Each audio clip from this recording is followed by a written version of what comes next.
नमस्कार। नेपाल टेलिभिजन समाचारमा स्वागत छ। म श्वेता सिन्हा साथमा छु। म सुरेन्द्र पौडेल। समाचार सुरु गरौं प्रमुख समाचारबाट। प्रधानमन्त्री प्रचण्ड र उहाँका भारतीय समकक्षी मोदी बीच द्विपक्षीय र प्रतिनिधि मण्डल स्तरीय भेटवार्ता। दुवै प्रधानमन्त्रीको उपस्थितिमा विभिन्न सहमति र सम्झौता पत्रमा हस्ताक्षर। भारत नेपालको विकास र समृद्धिको प्रमुख साझेदार भएको प्रधानमन्त्री प्रचण्डको भनाई। नेपाल भारत सम्बन्धलाई उचाइ प्रदान गर्न लागि पर्ने भारतीय प्रधानमन्त्री मोदीको प्रतिबद्धता। नेपाल र भारतका प्रधानमन्त्रीबाट बिहारको बथनाहादेखि विराटनगरसम्मको कार्गो रेलको उद्घाटनसँगै पहिलो खेप कार्गो बोकेर विराटनगर आयो रेल। देशभर तापक्रममा वृद्धि हुँदा गर्मीले जनजीवन प्रभावित। यस वर्ष ढिलो गरी मनसुन भित्रिने सम्भावना भएकोले तापक्रम थप वृद्धि हुने, आवश्यक सावधानी अपनाउन आग्रह। निकै खराब आर्थिक संकटमा फँसेको श्रीलङ्कामा 3 वर्षपछि पहिलो पटक ब्याज दर कटौती, मुद्रास्फीति दर पनि घट्दै गएको केन्द्रीय बैंकको दावी। र मलेसियामा जारी महिला T20 श्रृङ्खलामा नेपालको 2-1 को अग्रता। आज भएको खेलमा घरेलु टोली मलेसियालाई 27 रनले हराउन सफल।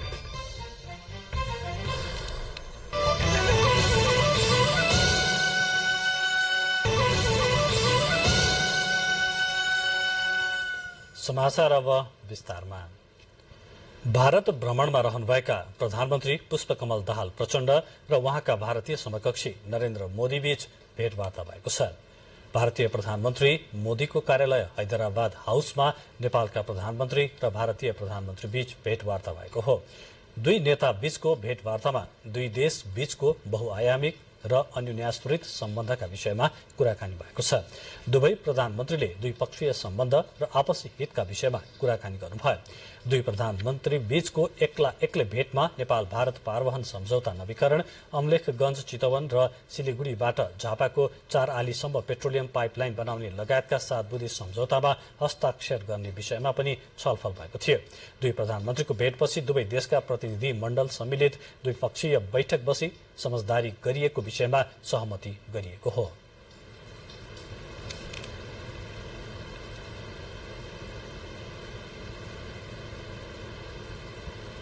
भारत भ्रमणमा रहनुभएका प्रधानमन्त्री पुष्पकमल दाहाल प्रचण्ड र उहाँका भारतीय समकक्षी नरेन्द्र मोदीले संयुक्त रूपमा नेपालगञ्ज रूपेडियामा निर्माण सम्पन्न भएको एकीकृत जाँच चौकीको उद्घाटन गर्नुभएको छ।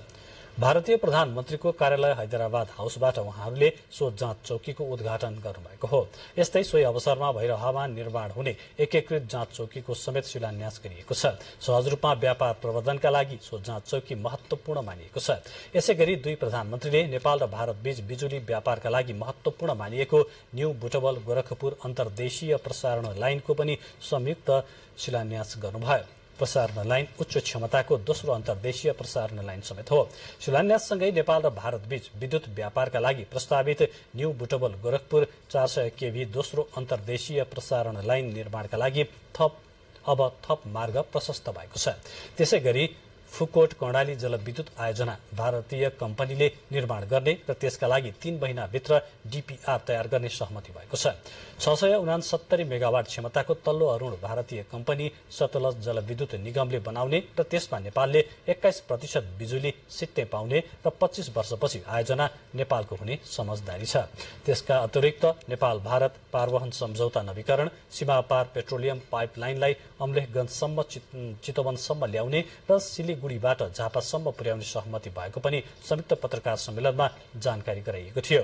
दोधारा चाँदनीमा एकीकृत जाँच चौकी बनाउने र अन्तर्देशीय डिजिटल पेमेन्टको सुरुवात गर्ने पनि सो अवसरमा बताइएको छ। संयुक्त पत्रकार सम्मेलनमा प्रधानमन्त्री पुष्पकमल दाहाल प्रचण्डले गौतम बुद्ध अन्तर्राष्ट्रिय विमानस्थलबाट उडान भर्ने विमानहरूका लागि गोरखपुर कुशीनगर हवाई रूटको मागका साथै नेपाली कृषि उत्पादनमा भारतीय पक्षले गरेको अवरोध हटाउन माग गर्नुभएको थियो।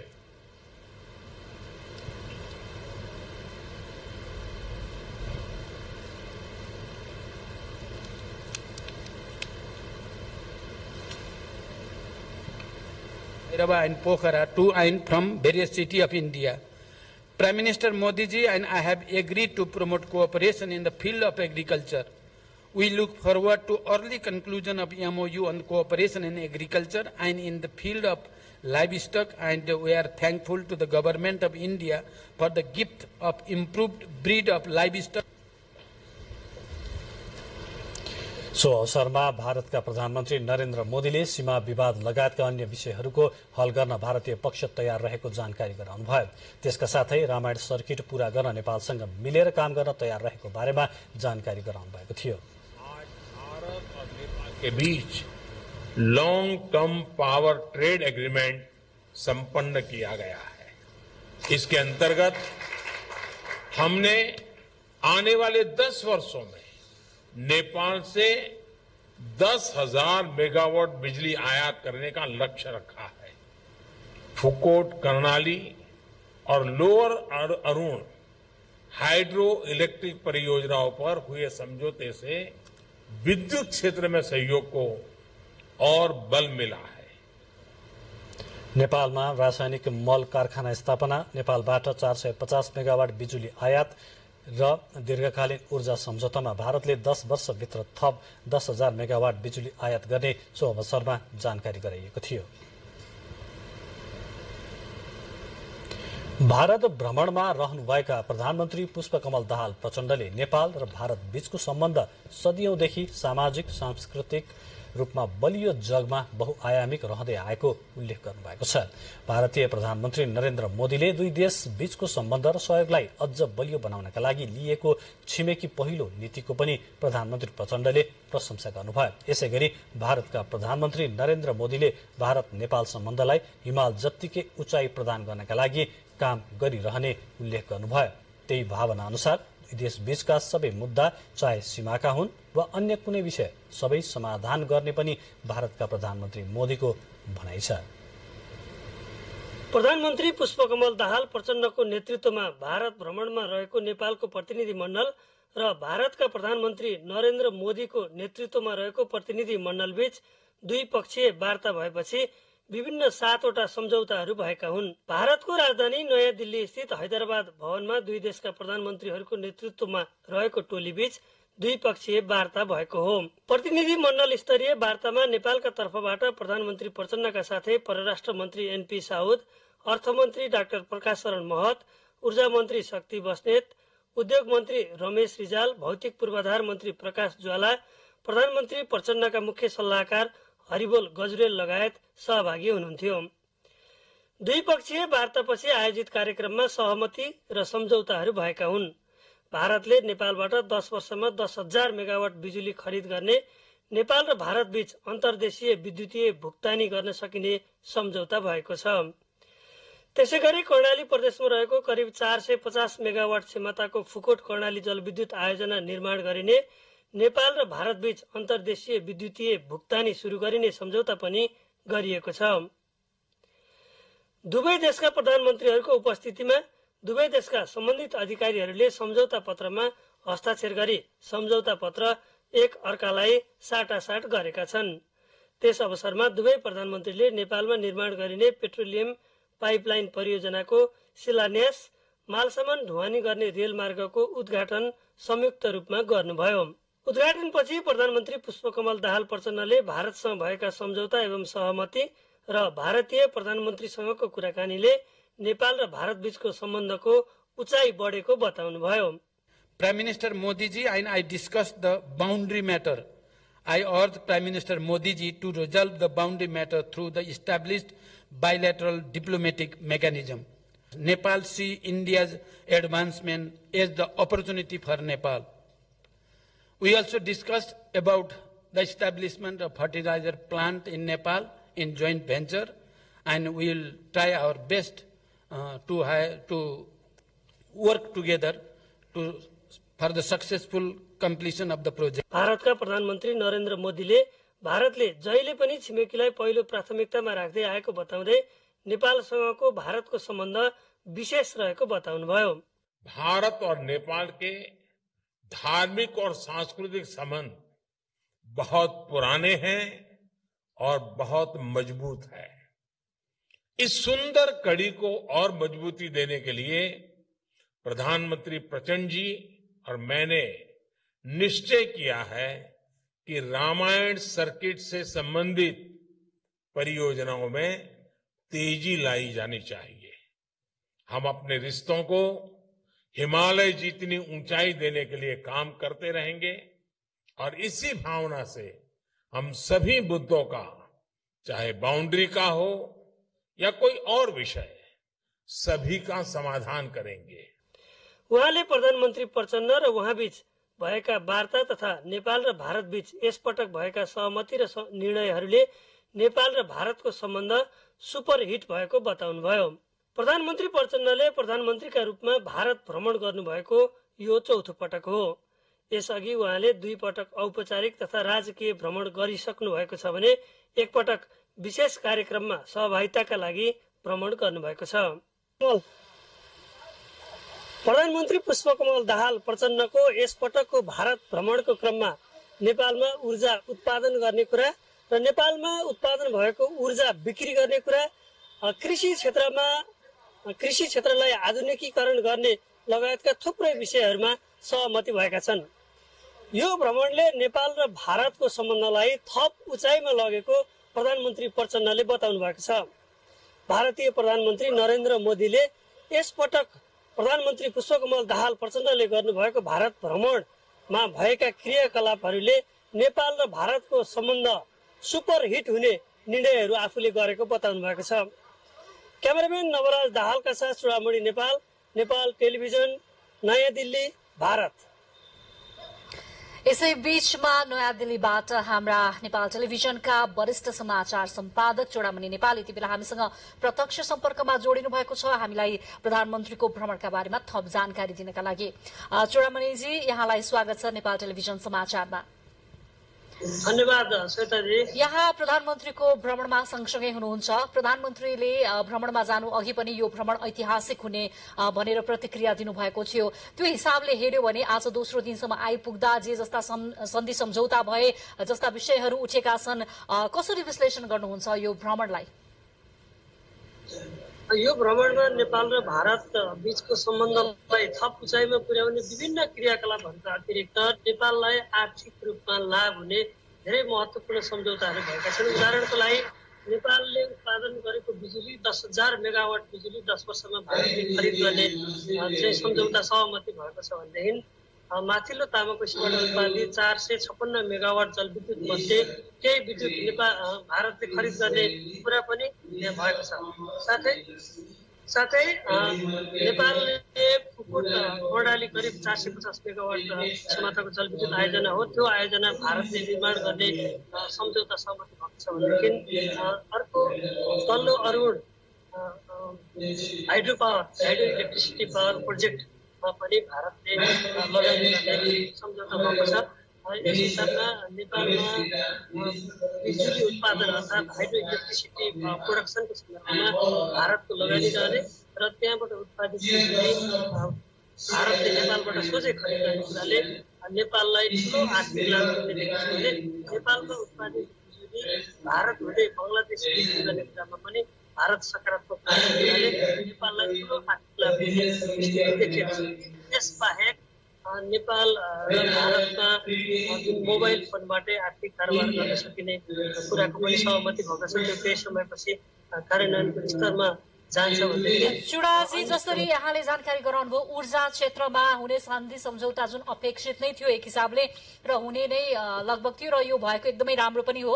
यससँगै इपिजीका कुरा, हवाई रुट पनि प्रधानमन्त्रीले माग गर्नुभएको थियो, आग्रह गर्नुभएको थियो। यसमा भारतको जवाब के छ? इपिजीको विषयमा भारत के भन्दैछ?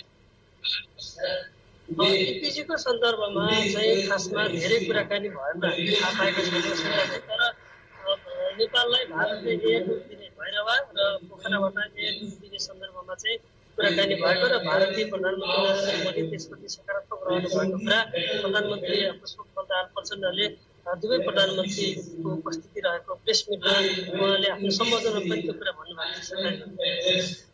हजुर चुडामणिजी, अब भोलिको कार्यतालिका के छ प्रधानमन्त्रीको भोलि भारत भ्रमणका क्रममा? यहाँको मुख्य अफिसियल कार्यक्रम चाहिँ आज करिब सकिन लाग्यो श्वेताजी। अहिले प्रधानमन्त्रीले यहाँ नेपाल र भारतका उद्योग व्यवसायीको सम्मेलनलाई अहिले सम्बोधन गरिरहनु भएको छ। यति बेला ब्याकग्राउन्डमा आवाज पनि सुन्न सकिन्छ होला सायद। र आजको यहाँ नयाँ दिल्लीको अफिसियल कार्यक्रम आज सम्पन्न हुँदैछ। भोलि प्रधानमन्त्रीले चाहिँ आध्यात्मिक भ्रमण, केही आध्यात्मिक भ्रमण र केही चाहिँ सलिड वेस्ट म्यानेजमेन्टको प्रोजेक्ट अनुगमन। हस्त शिवाजी जानकारीको लागि धन्यवाद। उहाँ हुनुहुन्थ्यो हाम्रा वरिष्ठ समाचार सम्पादक चूडामणि नेपाल। प्रधानमन्त्री पुष्पकमल दाहाल भारत भ्रमणमा हुनुहुन्छ र हाम्रा सहकर्मी पनि यति बेला भारत भ्रमणमा प्रधानमन्त्रीको भ्रमणसँगै पुग्नु भएको छ र त्यहाँबाट हामीलाई प्रत्यक्ष रूपमा प्रधानमन्त्रीको भारत भ्रमण बारेमा जानकारी दिँदै हुनुहुन्थ्यो। अब बाँकी प्रसंग। भारत भ्रमणका क्रममा रहनुभएका प्रधानमन्त्री पुष्पकमल दाहाल प्रचण्ड र उहाँका भारतीय समकक्षी नरेन्द्र मोदीले बिहारको बथनाहाबाट विराटनगरसम्मको कार्गो रेलको एक कार्यक्रमका बीच भारतको राजधानी नयाँ दिल्लीबाट उद्घाटन गर्नु भएपछि पहिलो खेप कार्गो सहितको रेल विराटनगर आइपुगेको छ। बिहारको बथनाहादेखि विराटनगरको बुद्धनगर स्थित एकीकृत जाँच चौकीसम्म कार्गो रेल आएको हो। रेल आएपछि सुनसरीको मोरङ औद्योगिक करिडोरका उद्योगी व्यवसायीहरू उत्साहित भएका छन्। 5 वर्ष अघि नै परीक्षण भइसकेको रेलवे मार्ग सञ्चालन हुने भएपछि ढुवानी लागत घट्ने उद्योगी व्यवसायीहरूको भनाइ छ। कार्गो रेल सञ्चालनपछि कोलकाता बन्दरगाहबाट विराटनगरसम्म औद्योगिक कच्चा पदार्थ लगायतका सामानहरू ल्याउन सहज हुने बताइएको छ। कार्गो रेलबाट सामान ल्याउँदा एउटा कन्टेनरमा ढुवानी भाडा 45,000 रुपियाँसम्म कम हुने भएकाले उद्घाटनमा मात्र सीमित गर्न नहुने उद्योगीहरूले बताएका छन्। बथनाहाबाट विराटनगरको बुधनगरसम्म करिब 7 किलोमिटर टाढा रहेको छ। करिब 11 वर्ष अघि निर्माण थालिएको बथनाहादेखि मोरङको कटहरी महेशपुरसम्मको रेलमार्ग जग्गा मुआवजा विवादका कारण अझै निर्माण सम्पन्न हुन सकेको छैन। भारतीय लगानीमा निर्माण थालिएको करिब 18 किलोमिटर रेलमार्ग मध्ये बुधनगरसम्मको रेलमार्ग पूर्ण रूपमा तयार भएपछि कार्गो रेल सञ्चालनमा आएको हो। चाँडै नै जग्गा मुआवजा विवाद टुङ्ग्याएर कटहरी महेशपुरसम्म रेलमार्ग पुर्याउन उद्योगीहरूले आग्रह गरेका छन्। भारत भ्रमणमा रहनुभएका प्रधानमन्त्री पुष्पकमल दाहाल प्रचण्डले भारतमा राष्ट्रपति द्रौपदी मुर्मुसँग पनि आज शिष्टाचार भेटवार्ता गर्नुभएको छ। राष्ट्रपति भवनमा आज भएको भेटमा उहाँहरूबीच द्विपक्षीय हितका विविध विषयमा कुराकानी भएको थियो। सो क्रममा उहाँहरूबीच नेपाल भारत सम्बन्धका विभिन्न आयामबारे छलफल भएको परराष्ट्र मन्त्रालयले जनाएको छ। प्रधानमन्त्री दाहालले आजै भारतका उपराष्ट्रपति जगदीप धनखडसँग शिष्टाचार भेटवार्ता गर्नुभएको थियो। आजै प्रधानमन्त्री दाहाल र उहाँका भारतीय समकक्षी नरेन्द्र मोदी बीच पनि भेटवार्ता भएको छ।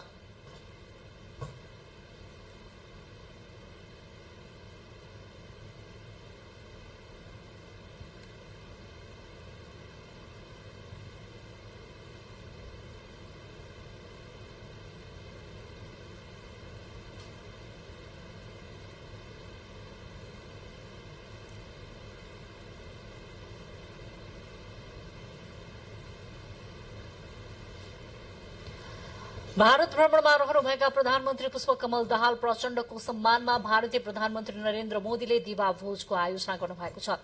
प्रधानमन्त्री स्तरीय भेटवार्ता तथा द्विपक्षीय प्रतिनिधि मण्डल स्तरीय भेटवार्ता र संयुक्त पत्रकार सम्मेलन लगतै भारतीय प्रधानमन्त्री मोदीले हैदराबाद हाउसको केदार हलमा दिवा भोजको आयोजना गर्नुभएको हो। भोजमा नेपाली प्रतिनिधि मण्डलका मन्त्रीगण, उच्च सरकारी अधिकारी र अन्य सदस्यको सहभागिता थियो। प्रधानमन्त्री पुष्पकमल दाहाल प्रचण्ड नयाँ दिल्ली स्थित राजघाट पुगेर महात्मा गान्धीको समाधि स्थलमा पुष्पहार अर्पण गर्नुभयो। भारतमा मात्र नभई विश्वमै शान्ति र अहिंसाका प्रवर्तकका रूपमा परिचित गान्धीप्रति विशेष सम्मान प्रकट गर्न प्रधानमन्त्री प्रचण्ड त्यहाँ पुग्नु भएको हो। महात्मा गान्धीलाई नेपालमा पनि उत्तिकै सम्मान गरिने भएकाले भारत भ्रमणमा पुग्ने नेपालका प्रधानमन्त्री गान्धीप्रति सम्मान प्रकट गर्न राजघाट पुग्ने गर्नुहुन्छ। भारत सरकारले राजघाटलाई पर्यटकीय क्षेत्रका रूपमा पनि विकास गरेको छ। राजघाटमा राखिएको पुस्तिकामा प्रधानमन्त्री दाहालले महात्मा गान्धीलाई अहिंसाका प्रवर्तक एवं शान्ति र सत्याग्रह मार्फत स्वतन्त्र भारत निर्माण गरेका व्यक्तित्व भनी टिप्पणी गर्नुभएको छ। प्रधानमन्त्री प्रचण्ड नेपाली प्रतिनिधि मण्डलको नेतृत्व गर्दै हिजो नयाँ दिल्ली पुग्नु भएको हो। उहाँले आज आफ्ना समकक्षी नरेन्द्र मोदीसँग पनि भेटवार्ता गरिसक्नु भएको छ।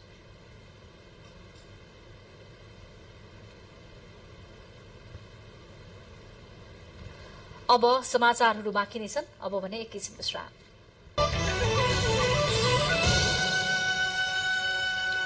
विज्ञापनपछि स्वागत छ। अब बाँकी समाचार क्रम।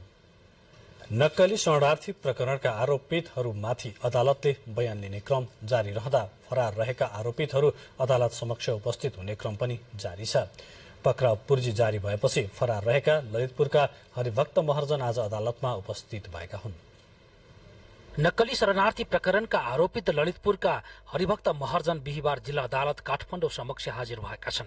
शरणार्थी प्रकरणमा संलग्न महर्जनको नाममा पक्राउ पूर्जी जारी भएपछि उनी लामो समयदेखि प्रहरीको फरार सूचीमा थियो। महर्जनलाई जिल्ला अदालत काठमाडौँले केही दिन हिरासतमा नै राखेर अदालत समक्ष हाजिर गराउन प्रहरीलाई अनुमति दिएको छ। यसअघि महर्जनकी श्रीमती लक्ष्मी महर्जन केही दिन अगाडि अदालत समक्ष उपस्थित भएकी थिइन्। त्यस्तै यो प्रकरणका 15 जना आरोपितहरूले अदालत समक्ष बयान दिएका छन्। बिहिबार नेकपा एमालेका नेता तथा पूर्व मन्त्री टोप बहादुर रायमाझी, पूर्व सभासद आङटावा शेर्पा र शमशेर मिया समेतको बयान सकिएको हो। तर आरोपितहरू जिल्ला अदालत समक्ष भने बयान फेरेको सूचना अधिकारी दीपक दाहालले जानकारी दिनुभयो। आरोपितहरूले अदालत समक्ष इन्कारी बयान दिने परम्परा नै रहे पनि यथेष्ट प्रमाण संकलन गरेर मुद्दा प्रक्रिया अगाडि बढ्ने उहाँको भनाइ छ। अब शुक्रबारसम्ममा यो प्रकरणका सम्पूर्ण आरोपितहरूको बयान सकाउने जिल्ला अदालतको लक्ष्य छ। नेपाली कंग्रेसका नेता तथा पूर्व गृहमन्त्री बालकृष्ण खाँड, भुटानी शरणार्थीका नेता टेकनाथ रिजाल र हरिभक्त महर्जनको शुक्रबार बयान सकाएर आगामी आइतबारदेखि थुन्चेक बहस शुरू हुने सूचना अधिकारी दाहालले जानकारी दिनुभयो। यो प्रकरणमा पूर्व गृहमन्त्री रामबहादुर थापा बादलका छोरा प्रतीक थापा, इन्द्रजित राईका छोरा निरज राई सहित 12 जना अझै फरार रहेका छन्। जिल्ला सरकारी वकिलको कार्यालयले गत ज्येष्ठ 10 गते शरणार्थी प्रकरणमा 30 जनालाई प्रतिवादी बनाई नगद रु 28 करोड़ 81 लाख बराबरको बिगो दाबी सहित जिल्ला अदालतमा मुद्दा दायर गरेको थियो। प्रतिनिधि सभाका सभामुख देवराज घिमिरे र उपसभामुख इन्दिरा राणाले संघीय संसद भवन परिसर निर्माण कार्यको अनुगमन गर्नुभएको छ। सभामुख र उपसभामुखले आज सिंहदरबार भित्र निर्माण भइरहेको संसद भवनको अनुगमन गर्नुभएको हो। अनुगमनका क्रममा सभामुख घिमिरेले समय सीमा भित्रै भवन निर्माण गर्न निर्देशन दिनुभयो। निर्माण कार्य समयमै सम्पन्न गर्न आफूले त्यसमा सक्दो सहयोग गर्ने पनि सभामुख घिमिरेले बताउनुभयो।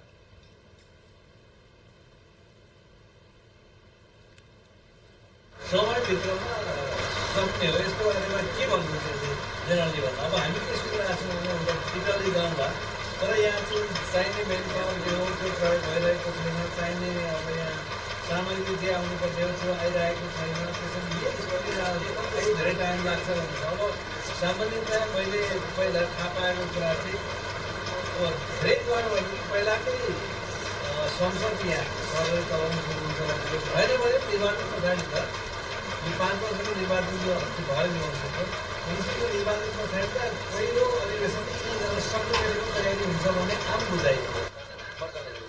आयोजनाले अहिलेसम्म भवन निर्माणका कामहरू अन्तिम चरणमा पुर्याएको छ भने भवनको भित्री साजसज्जाको प्रक्रिया भने अघि बढ्न सकेको छैन। 173 रोपनी 8 आना क्षेत्रफलमा बनिरहेको नयाँ संसद भवन आर्थिक वर्ष 2078-79 निर्माण सम्पन्न गर्ने लक्ष्य राखिएको थियो। तर अहिलेसम्म करिब 60% मात्रै काम सकिएको आयोजनाले जनाएको छ।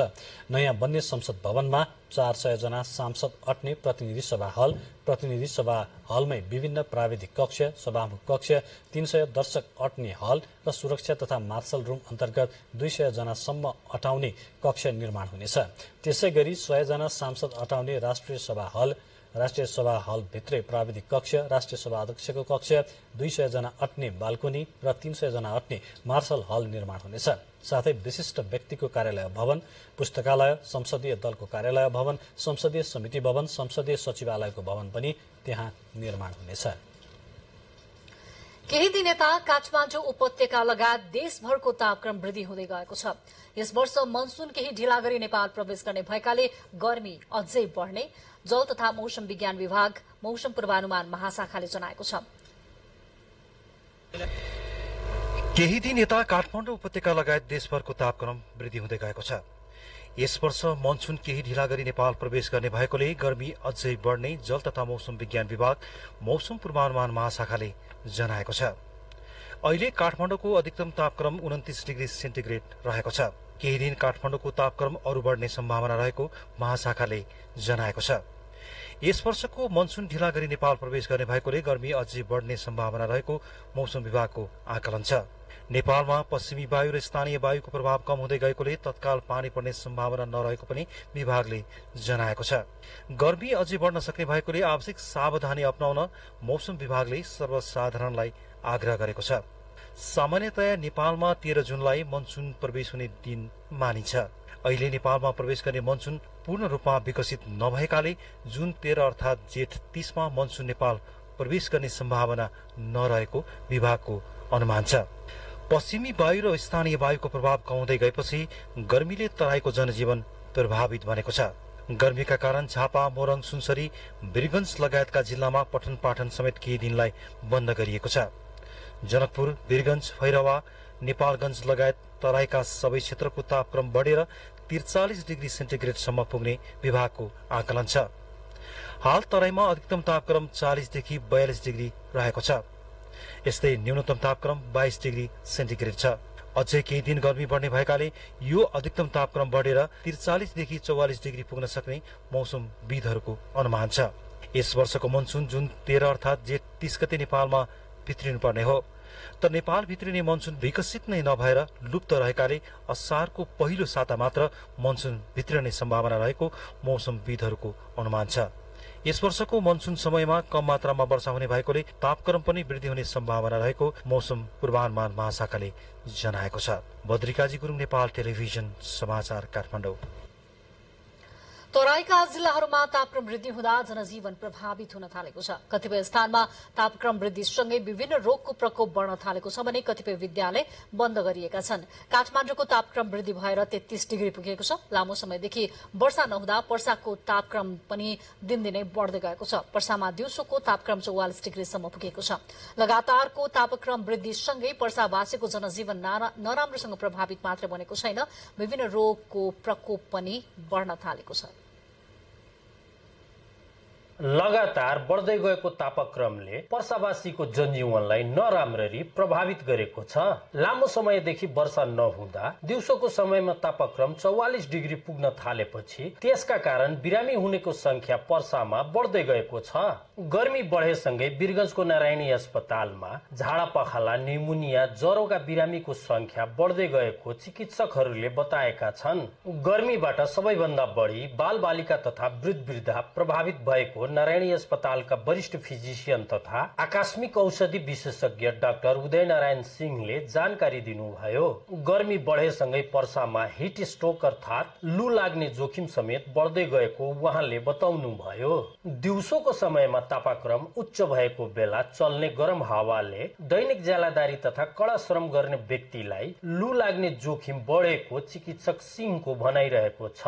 बढ्दो गर्मीबाट जोगिन फलफूलको जुस, पानी लगायतका तरल पदार्थको सेवनलाई बढाउनुको साथै काम नभए दिउँसोको समयमा घर बाहिर ननिस्किन उहाँले सर्वसाधारणलाई सुझाव दिनुभयो। हिट स्ट्रोक लाग्नु भनेकै शरीरले जुन तापक्रमहरू पसिनाद्वारा फाल्ने जुन क्षमता हुन्छ त्यो सिस्टम बिग्रेर जान्छ र शरीरमा अत्याधिक तापक्रम हुन्छ, जुन तापक्रमले मानिसको अचेत पार्ने, मस्तिष्कमा असर गर्ने, त्यसै गरी मुटुमा असर गर्ने, सासदेखि लिएर शरीरका विभिन्न अङ्गहरूमा हाम्रो हेमोस्ट्याटिक सिस्टम भन्छ त्यसैले नै बिगारेर मान्छे अचेत हुने या पूर्ण रूपमा बेहोस हुने, ब्लड प्रेसर कम हुने आदि जटिल लक्षण, किडनीमा असर हुने जस्ता जटिल अवस्थामा हिट स्ट्रोकका बिरामीहरू चाहिँ जान सक्छ। नारायणी अस्पतालको बहिरङ विभागमा दैनिक 600 को हाराहारीमा बिरामी उपचारका लागि आउने गरेकोमा हाल 800 भन्दा बढी बिरामी उपचारका लागि आउने गरेका छन् भने अस्पतालको आकस्मिक विभाग पूर्ण क्षमतामा सञ्चालन भइरहेको चिकित्सकहरूले बताएका छन्।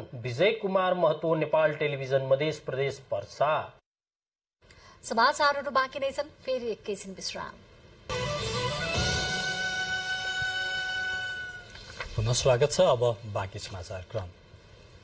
यौनिक तथा लैंगिक अल्पसंख्यक समुदायले अन्य नागरिक सरह आफ्ना आवाज राज्यले नसुनेको दुखेसो गरेका छन्। राष्ट्रिय सरोकार तथा समन्वय समितिले आयोजना गरेको एक छलफलमा यौनिक तथा लैंगिक अल्पसंख्यक समुदाय आबद्ध संघ संगठनका पदाधिकारीहरूले वर्षौंदेखि अधिकार प्राप्तिका लागि लडे पनि अहिलेसम्म न्याय नपाएको गुनासो गरे। राज्यले आफ्ना समस्या सम्बोधनमा चासो नदिएको उनीहरूको गुनासो छ। कार्यक्रममा यौनिक तथा लैंगिक अल्पसंख्यकका कथा समेटेर संविधान सभा सदस्य समेत रहनुभएका सुनिल बाबु पन्त र संचारकर्मी प्रद्युम्न मिश्रको निर्देशनमा बनाइएको लघु चलचित्र नीलो फूलको प्रदर्शन समेत गरिएको थियो।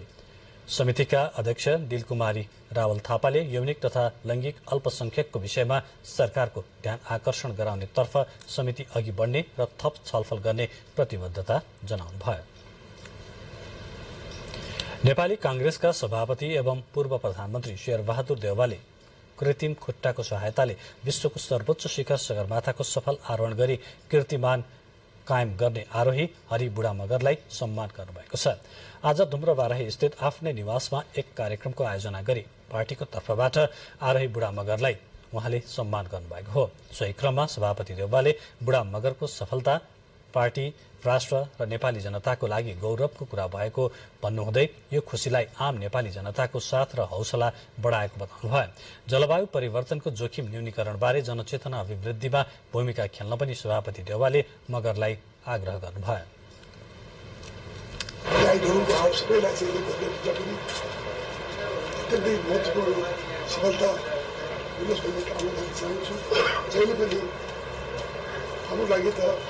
गर्व कुरा हो, पार्टीलाई गर्व कुरा हो, राष्ट्रकै लागि गर्व कुरा हो, देशकै लागि गर्व कुरा हो। तपाईँ जो पार्टीमा काम गर्नु भयो तपाईँ पार्टीमात्रै सीमित हुँदैन, देशकै निधि हो, देशकै हो। त्यसवखत आरोही बुढा मगरले बाल्यकालमा गाउँमा छँदा भोगेका दुःख र संघर्षका कथाहरू सुनाउँदै आफ्नो सफलताले देशको गौरव र इज्जत बढाएको बताउनुभयो। घुँडासम्म दुवै खुट्टा गुमाउनु भएका भूतपूर्व गोर्खा सैनिक बुढा मगर यही जेठ 5 गते सर्वोच्च शिखर सगरमाथाको चुचुरोमा पुग्नु भएको थियो। उहाँ घुँडामाथिसम्म खुट्टा गुमाएर सगरमाथा आरोहण गर्ने पहिलो आरोही बन्नुभएको छ। सामुदायिक विद्यालयहरूमा शिक्षकको अभाव नौलो होइन। कतिपय ठाउँमा विषयगत शिक्षक समेत छैनन् भने कतिपय ठाउँमा तल्लो तहका शिक्षकले माथिल्लो तहमा समेत अध्यापन गराइरहेका छन्। यसै समस्यालाई समाधान गर्नका लागि सरकारले नयाँ व्यवस्था गर्न लागेको छ। आगामी वर्षको बजेट मार्फत सरकारले योग्यता पुगेका शिक्षकलाई माथिल्लो तहको रिक्त दरबन्दीमा समायोजन र स्तरोन्नति गर्ने घोषणा गरेको छ। यस घोषणालाई शिक्षाविदहरूले भने सकारात्मक रूपमा लिएका छन्। आधारभूत तहमा योग्यता भएका शिक्षकको संख्या धेरै भएको र माध्यमिक तहमा शिक्षकको अभाव भइरहेको अवस्थामा यो निर्णय राम्रो भएको भनाई उहाँको छ। तल्लो तहमा अहिले शिक्षकहरूको योग्यता पर्याप्त मात्रामा भयो। शहरी क्षेत्र हेर्नुभयो भने प्राथमिक तहमा एमए पास गरेका मान्छेहरू छन्। गाउँ क्षेत्रमा हेर्नुभयो भने त्यही छ। र बजारको परिवेशलाई हेर्नुभयो भने प्राथमिक तहमा स्थायी दरबन्दी, माध्यमिक तहको प्रधानाध्यापक उदाहरण छन्। अब धेरैवटा उदाहरणहरू चाहिँ यहाँ भेट्न सक्नुहुन्छ। तिनलाई त अन्याय अब नयाँ पाल्नु पर्यो नि त। त्यसैलाई पदोन्नति गर्ने बित्तिकै त त्यसको हिजोको पनि बस्यो, आजको पनि कुराकानी भयो। त्यसले गर्दाखेरि ऊ स्थायी हुन सक्छ। त्यही उपाय चाहिँ हामीले 2075 2074 शिक्षा आयोगको रिपोर्टमा पनि लेखेका थियौँ। सामुदायिक विद्यालयका शिक्षकसँग स्थानीय तहले कार्य सम्पादन गरी कार्य सम्पादन स्तरलाई वृत्ति विकाससँग आबद्ध गर्ने व्यवस्थाले पालिकाहरूलाई जिम्मेवार बनाउने धारणा शिक्षाविदको छ। पालिका भनेको सरकार हो, स्कुल भनेको विद्यार्थीको मात्रै सरकार हो। त्यसले सरकार भएको हुनाले उसको जिम्मेवारी हो। अनिवार्य शिक्षा उसैको जिम्मेवारी हो, निःशुल्क शिक्षा उसैको जिम्मेवारी हो। गुणस्तर पुगेन भनेर चाहिँ थाहा पाउनलाई शिक्षकलाई तल लाउने काम धन्दा वा शिक्षकलाई सघाउने काम उसैको हो। गुणस्तरीय शिक्षाको जिम्मा शिक्षकको हो। यो भएको हुनाले उसलाई चाहिँ जिम्मेवार बनाउनुपर्छ भन्ने हो। संविधानको अनुसूची 8 अन्तर्गत काम गर्नुपर्छ भन्ने हो। सरकारले खुला प्रतिस्पर्धाबाट प्रधानाध्यापक छनौट गर्न स्थानीय तहलाई प्रोत्साहित गर्ने घोषणाले समेत विद्यालयको शिक्षाको गुणस्तर बढाउन पालिकालाई प्रोत्साहन गर्ने विश्वास शिक्षा मन्त्रालयले लिएको छ। ध्रुव थापाका साथ रविचन्द्र पराजुली, नेपाल टेलिभिजन। नेपालमा पछिल्लो समय पर्यटकको आगमन उत्साहजनक वृद्धि भएको छ। सन् 2023 को 5 महिनाको अवधिमा 4,04,257 विदेशी पर्यटक नेपाल भित्रिएका छन्। मे महिनामा मात्रै 77,730 पर्यटक नेपाल आएका छन्। यस वर्षको जनवरीमा 55,074, फेब्रुअरीमा 73,255, मार्चमा 79,426 र अप्रेलमा 98,773 पर्यटक भित्रिएको तथ्याङ्क छ। मे महिनामा पनि सबैभन्दा बढी भारतबाट 36,575 पर्यटक भित्रिएका छन्। भारतपछि अमेरिका, चीन, बेलायत र अस्ट्रेलियाबाट धेरै पर्यटक नेपाल आएका छन्। कोभिडले सुस्ताएको पर्यटन क्षेत्रले पछिल्लो समयमा गति लिँदै गएको छ। पछिल्लो समय बढ़िरहेको पर्यटक आगमनबाट नेपालको पर्यटन उद्योगलाई थप चलायमान तुल्याउन सघाएको छ भने पर्यटन व्यवसायीहरू उत्साहित भएका छन्। बुलेटिनमा प्रमुख समाचार पुनः एकपटक।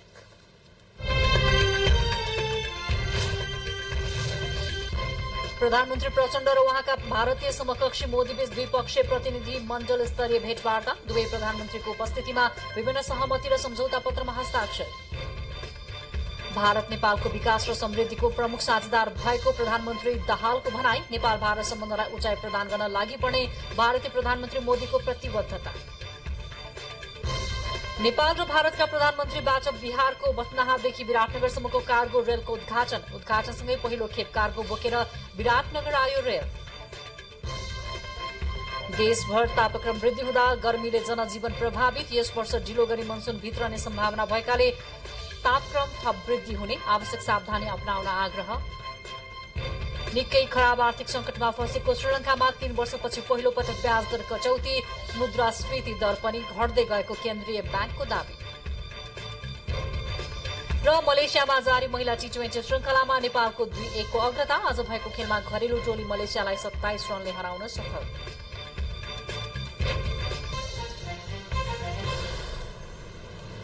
अब बाँकी समाचार क्रम। High altitude Khaptad Shaileshwari marathon प्रतियोगिता अन्तर्गत पुरुषतर्फ नेपाली सेना त्रिभुवन आर्मी क्लबका खड्ग बहादुर खड्का प्रथम हुनुभएको छ। सुदूरपश्चिम खेलकुद परिषद कैलाली उद्योग वाणिज्य संघ डोटीको र नेपाली सेनाको सहयोगमा भएको म्याराथन प्रतियोगितामा निर्धारित 42 किलोमिटरको दूरी 2 घण्टा 37 मिनट 46 सेकेन्डमा पार गर्दै खड्का प्रथम हुनुभएको हो। त्यसै गरी म्याराथनमा आर्मीकै नरेन्द्र सिंह रावत द्वितीय र जुम्लाका वीरेन्द्र पाण्डे तृतीय हुनुभयो। उहाँहरूले क्रमशः खड्काले 1,25,000, रावतले 80,000 र पाण्डेले 50,000 रुपैयाँ सहित मेडल र प्रमाणपत्र प्राप्त गर्नुभएको छ। त्यस्तै महिला हाफ म्याराथनमा त्रिभुवन आर्मी क्लबकै पूर्णलक्ष्मी न्यौपाने प्रथम हुनुभयो। न्यौपानेले 1 घण्टा 14 मिनट 18 सेकेन्डमा निर्धारित दूरी 21.5 किलोमिटर पार गर्दै प्रथम हुनुभएको हो। त्यस्तै नेपाल पुलिस क्लबकी रेखा विष्ट द्वितीय र भैरव प्रसाद गणकी सुन्तला कडायत तृतीय हुनुभएको छ। महिला हाफ म्याराथनमा प्रथम हुनेले 50,000, द्वितीयले 30,000 र तृतीय हुनेले 20,000 रुपैयाँ नगद पुरस्कार सहित प्रमाणपत्र प्राप्त गरेका छन्। कृषि ज्ञान केन्द्र महोत्तरीले 80 जना किसानलाई पावर ट्रेलर वितरण गरेको छ। कृषि आधुनिकीकरण तथा यान्त्रिकीकरण गर्ने सरकारको नीति कार्यान्वयन गर्ने क्रममा मिनी पावर ट्रेलर वितरण गरिएको कृषि ज्ञान केन्द्र महोत्तरीका प्रमुख रामचन्द्र यादवले बताउनुभयो। कृषि ज्ञान केन्द्रले 50% अनुदानमा किसानलाई मिनी पावर ट्रेलर उपलब्ध गराएको हो। मिनी पावर ट्रेलरको 2,60,000 मध्ये 50% अनुदान ज्ञान केन्द्रले दिएको र 50% स्वयं किसानले बेहोरेको कृषि ज्ञान केन्द्र महोत्तरीले जनाएको छ।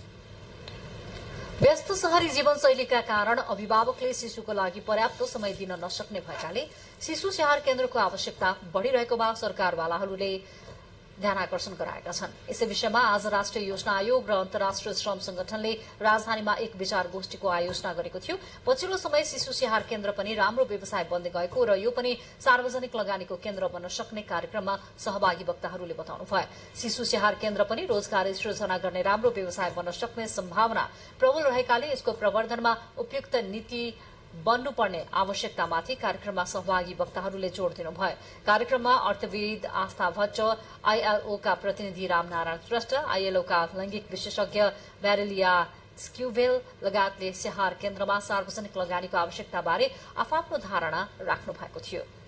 सामाजिक रूपान्तरण गर्ने भनेको छ, त्यसको लागि हामी इन्भेस्टमेन्ट गर्ने हिसाबले। अब एउटा अन्तर्राष्ट्रिय प्रसंग। निकै खराब आर्थिक संकटमा फँसेको श्रीलंकाले 3 वर्षपछि पहिलो पटक ब्याज दरमा भारी कटौती गरेको छ। त्यहाँको केन्द्रीय ब्याङ्कले 2.5% ब्याज दर घटाएर 14%मा झारेको छ।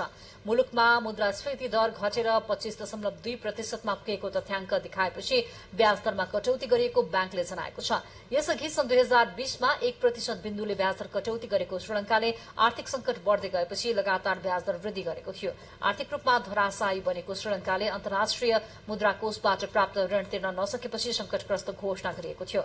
त्यहाँ अति आवश्यक वस्तुहरूको लागि समेत भुक्तानी गर्न नगद अभाव भएपछि खाद्यान्न, इन्धन र औषधि समेतको अभाव भएको थियो। तर केही महिना यता भने स्थिति सुधार हुँदै गएको बताइएको छ। बाँकी समाचार एकैछिनमा।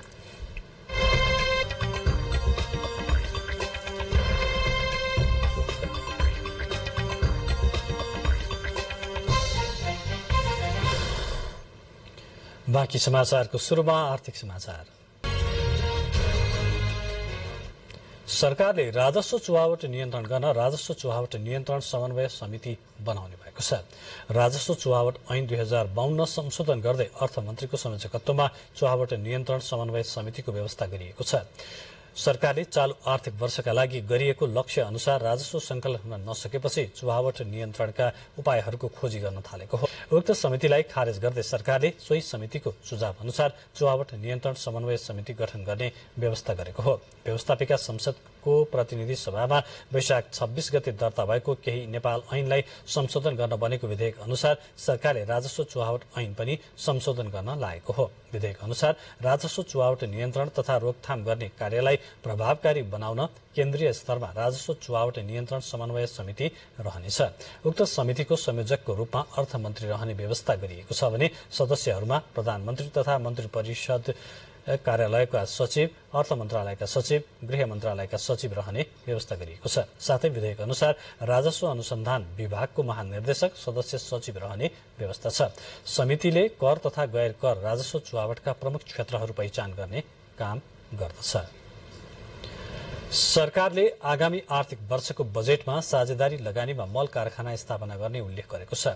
तर विगत 10 वर्षदेखि बजेटमै मल कारखाना स्थापना गर्ने उल्लेख गरे पनि कार्यान्वयनको पाटो भने फितलो देखिएको छ।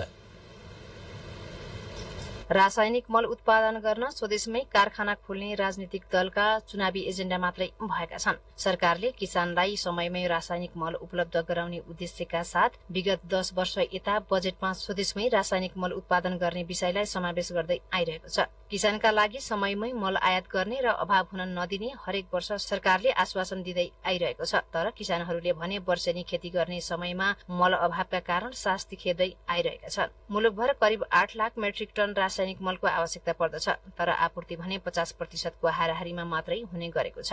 सरकारले आगामी आर्थिक वर्षको बजेटमा पनि रासायनिक मल कारखाना बनाउने विषयलाई प्राथमिकताका साथ उठान गरेको छ। नेपालमा रासायनिक मल कारखाना स्थापना गर्न सम्भव भएको तर चुनौतीहरू पनि धेरै रहेको कृषि तथा पशुपन्छी विकास मन्त्रालयले जनाएको छ। उत्पादन हुन सक्छ, नहुने कुरा होइन, तर यसको व्यवस्थापन र यसको स्केल अफ प्रोडक्सन कति गर्ने भन्ने कुरा चाहिँ अलि चुनौतीपूर्ण कुरा हो। यो उत्पादन सम्भव नहुने होइन, असम्भव होइन, व्यवस्थापन चाहिँ अलिकति यसलाई चाहिँ वेल म्यानेज तरिकाले लामोसम्म पछिसम्मको लागि सोचेर हामीले तयारीका साथ गर्नुपर्ने हुन्छ। अब आर्थिक वर्ष 2070-71 देखि नै बजेटमा स्वदेशमै मल कारखाना स्थापना गर्ने विषय समावेश भएको थियो। मल कारखाना स्थापना गर्न जापान तथा भारतका विभिन्न अध्ययन एजेन्सीहरूले समेत अध्ययन गरिसकेका छन्। जापानी कम्पनी जाइकाले तत्काल नेपालमा मल कारखाना खोल्ने सम्भावना नभएको प्रतिवेदनमा उल्लेख गरेको थियो भने भारतले खोल्न सकिने र त्यसका लागि ठूलो धनराशि आवश्यक पर्ने प्रक्षेपण गरेको थियो। क्यामेरामा राज थापा मगरका साथमा Kamala Aryal, Nepal television, Kathmandu. Nepal stock exchange परिसूचक नेप्से 16.54 अंकले बढेर 1866.34 को बिन्दुमा पुगेर आज बन्द भएको छ। बजेटमा आएको कर अन्योलताले 2 दिनमा 92 अंकले घटेको बजारमा आज दोहोरो अंकको वृद्धि आएको हो। ठूला कम्पनीको शेयर मापक सेन्सेटिभ इन्डेक्स पनि 2.19 अंकले बढेर 355.62 बिन्दुमा पुगेर बन्द भएको छ। कारोबारमा आएका 272 स्क्रिप्ट मध्ये 200 वटाको मूल्य बढेको छ भने 57 वटाको घटेको छ। 15 वटा स्थिर रहेका छन्। उता नेप्से परिसूचक बढे पनि लगानीकर्ताको आन्दोलनका कारण कारोबार रकम भने 66 करोड़ रुपियाँले घटेर 1 अर्ब 65 करोड़मा सीमित बन्यो। अल्पकालीन र दीर्घकालीन लगानीकर्ताहरूको लागि हाल कायम रहेको 7.5% र 5% करको दरलाई नै अन्तिम कर मान्नुपर्ने माग गर्दै शेयर लगानीकर्ताहरू आन्दोलनमा उत्रिएका छन्। आजको कारोबारपछि समग्र बजार पुँजीकरण 27 खर्ब 24 अर्ब 65 करोड़ 14 लाख रुपियाँमा समेटिएको छ।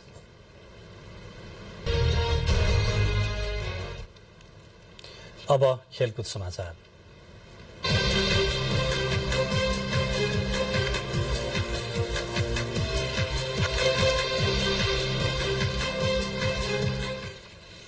युवा तथा खेलकुद मन्त्री डिक बहादुर लिम्बुले लोकतान्त्रिक खेलकुद संघले उठाएका मागप्रति गम्भीर रहेको र खेलकुद क्षेत्रको विकासका निम्ति सरकार प्रतिबद्ध रहेको बताउनु भएको छ। लोकतान्त्रिक खेलकुद संघले बुझाएको ध्यान आकर्षण पत्र बुझ्नु हुँदै खेलकुद मन्त्री लिम्बुले संघले उठाएका विषय सम्बोधन गर्न पहल गर्ने बताउनुभयो। यो मन्त्रालय चाहिँ ऊर्जायुक्त चाहिँ के अरे समय भएका युवा साथीहरूसँग प्रत्यक्ष जोडिने मन्त्रालय र सरोकार राख्ने मन्त्रालय भएको हुनाले यो मार्फत चाहिँ नि सबै कार्यक्रमहरू चाहिँ एकद्वार प्रणाली लागू गरेर अगाडि बढ्नुपर्छ भन्ने मेरो स्पष्ट धारणा पनि छ। त्यसको लागि मेरो प्रयास जारी रहनेछ र अब पलायन हुनबाट रोक्नको लागि चाहिँ खेलाडी साथीहरूले चाहिँ अब कसरी चाहिँ व्यवसायिक बनाउने त यो तागत हुँदाखेरि चाहिँ खुन पसिना सुकाएर खेल खेल्ने अनि रगत पसिना त कम हुन्छ नि त उमेरले गर्दाखेरि एकछिन डाँडा त काट्छ नि त त्यतिखेर त्यहाँबाट बाहिर आउँदै गर्दाखेरि युवाले फेरि चाहिँ के अरे आफ्नो भविष्य के गर्ने आफ्नो परिवारको चाहिँ पालन पोषण कसरी गर्ने भन्ने चिन्ताबाट मुक्त कसरी बनाउने भन्ने चिन्ता चाहिँ अहिले सरकारले लिएको पनि छ। लोकतान्त्रिक खेलकुद संघले 14 बुँदे मागपत्र र 15 बुँदे ध्यान आकर्षण पत्र बुझाउँदै खेलाड़ीहरूको विदेश पलायन रोक्न मन्त्रालयले विशेष योजना बनाउनु पर्ने, सबै विधाको खेल प्रतियोगिताको लागि बृहत कवर हल निर्माण गर्नुपर्ने, एकीकृत प्रशिक्षण स्थल बसोबास सहितको खेल सामग्रीको व्यवस्था गर्नुपर्ने लगायतको माग राखेको छ। साथै संघले राष्ट्रिय टोलीको प्रशिक्षणलाई वर्षभरि नै निरन्तरता दिनुपर्ने, भ्रष्टाचार नियन्त्रणका लागि आवश्यक कदम चाल्नुपर्ने माग पनि अघि सारेको छ। घरेलु टोली मलेसिया विरुद्ध आज भएको तेस्रो महिला T20 अन्तर्राष्ट्रिय प्रतियोगितामा नेपालले जित हासिल गरेको छ।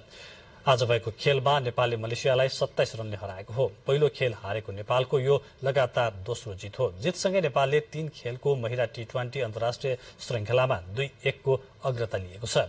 नेपालले दिएको 111 रनको लक्ष्य पछ्याएको मलेसियाले निर्धारित 20 ओभरमा 4 विकेट गुमाएर 83 रन मात्र बनाउँदा नेपाल 27 रनले विजयी भएको हो।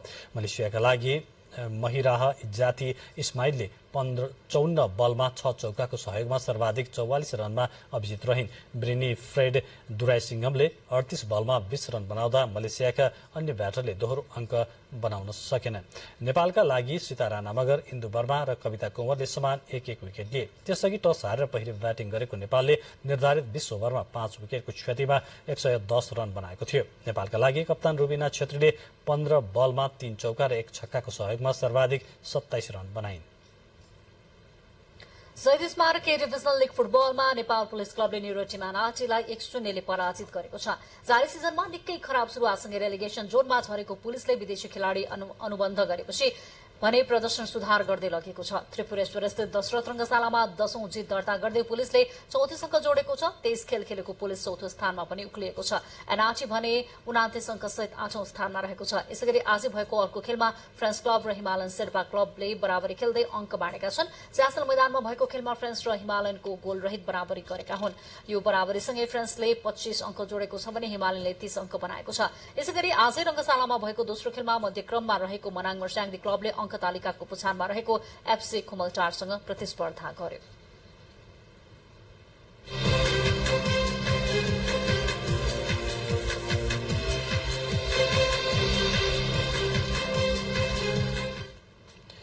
खेलको समाचारपछि अब मौसम सम्बन्धी जानकारी। कोशी, गण्डकी, कर्णाली र सुदूरपश्चिम प्रदेशका पहाड़ी भूभागमा आज राति आंशिक बदली रही बाँकी भूभागमा मौसम सामान्यतया सफा रहनेछ। कोशी, गण्डकी, कर्णाली र सुदूरपश्चिम प्रदेशका पहाड़ी भूभागका 1-2 स्थानमा मेघ गर्जन र चट्याङसहित हल्का वर्षा हुने सम्भावना पनि रहेको छ। अब मौसम सम्बन्धी थप विवरण।